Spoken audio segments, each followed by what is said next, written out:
भूमिर्दिशश्रोत्रात् तथा लोकागम् अकल्पयन् वेदाहमेतं पुरुषं महान्तम् आदित्यवर्णं तमसत्तु पारे सर्वाणि रूपाणि विचित्य धीरः नामानि कृत्वाभिवदन् यथास्ते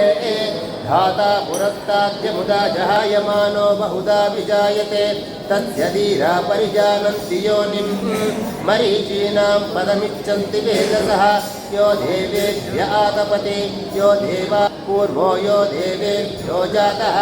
नमो रुचाय ब्राह्मये रुचं ब्राह्मं जनयन्तः देवा अग्रे ददब्रुवन् यद्वैवं ब्राह्मणो विद्यात् तस्य देवा अशन्मजे श्रीश्च ते लक्ष्मीश्च पत्नौ अहोरात्रे पापम् अश्विनौ व्यात्मया गातुं यज्ञपतये दैवी स्वस्तिरस्तु नः स्वस्तिर्मानुषेभ्यः ऊर्ध्वं जिगातु भेषजं शन्नो अस्तु द्विपदे शञ्चतुष्पदे ॐ शान्ति शान्ति।